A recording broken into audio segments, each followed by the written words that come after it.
Supreme court ने मुंबई के बाबुलनाथ मंदिर के एक हिस्से में रह रहे साधु को 4 साल के भीतर उस जगह को खाली करने का आदेश दिया है। शीर्ष अदालत ने इसी के साथ मुंबई हाई कोर्ट के बेदखली के आदेश को बरकरार रखा है।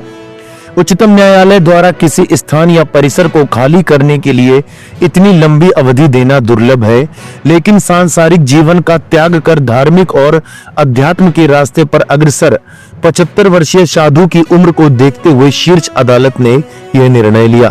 यह विवाद मुंबई के गामदेवी में स्थित सदियों पुराने बाबुलनाथ मंदिर की ओर जाने वाली सीढ़ियों के एक चबूतरे पर स्थित एक छोटे से क्षेत्र को लेकर है। जस्टिस संजय करोल और जस्टिस एन कोटेश्वर सिंह की पीठ जगन्नाथ गिरी की याचिका पर सुनवाई कर रही थी। इसमें कहा कि अदालत के समक्ष ऐसा कुछ भी नहीं लाया गया है जो लघुवाद न्यायालय और अपीलीय पीठ द्वारा तथ्यों और कानून के सुविचारित और सर्वसम्मत निष्कर्ष में हस्तक्षेप को उचित ठहराए और न ही संविधान के अनुच्छेद 227 के तहत उच्च न्यायालय द्वारा पारित आदेश में। इसने पिछले साल 6 नवंबर को हाई कोर्ट के आदेश के खिलाफ गिरी द्वारा दायर अपील को खारिज कर दिया।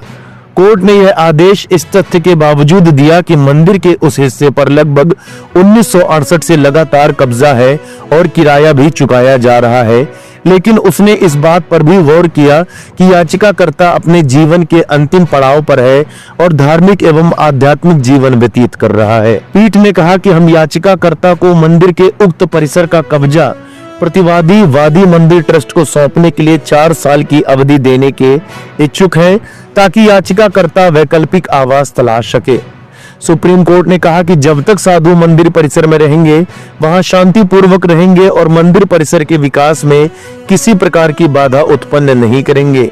इसमें यह भी निर्देश दिया गया कि मंदिर अधिकारियों को यह सुनिश्चित करना होगा कि याचिकाकर्ता द्वारा उपयोग किए जा रहे स्थान पर किसी तीसरे पक्ष को कब्जा करने की अनुमति न दी जाए और न ही उन्हें किसी प्रकार से परेशान किया जाए। हाल में सुप्रीम कोर्ट द्वारा अपलोड किए गए आदेश के अनुसार गिरी मूल प्रतिवादी बाबा ब्रह्मानंद महाराज के कानूनी उत्तराधिकारी और प्रतिनिधि हैं, जिन्हें बाबुलनाथ मंदिर की मुख्य सीढ़ी के तल पर स्थित एक हिस्से का उपयोग करने की अनुमति दी गई थी और कहा जाता है कि उनका उक्त स्थान पर कब्जा 1968 है।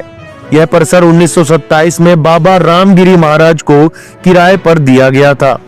शीर्ष अदालत ने कहा कि बाबा रामगिरी महाराज अपनी मृत्यु तक विवादित परिसर में निवास करते रहे, जिसके बाद उनके शिष्य बाबा ब्रह्मानंद जी महाराज परिसर में किराएदार के रूप में रहने लगे।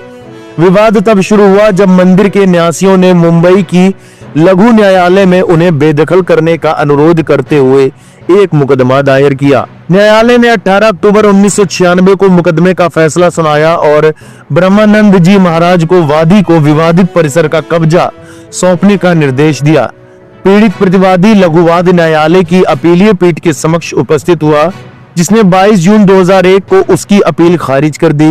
इसके बाद प्रतिवादी ने राहत के लिए मुंबई उच्च न्यायालय में याचिका दायर की। हाई कोर्ट में रिच याचिका लंबी रहने के दौरान बाबा ब्रह्मानंद महाराज का निधन हो गया और जगन्नाथ गिरी को उनके कानूनी प्रतिनिधि के रूप में पक्षकार बनाया गया। उच्च न्यायालय ने हालांकि लघुवाद न्यायालय और अपीलीय पीठ द्वारा दिए गए तथ्यों और कानून संबंधी निष्कर्ष में हस्तक्षेप करने से इनकार कर दिया और 6 नवंबर 2025 को याचिका खारिज कर दी।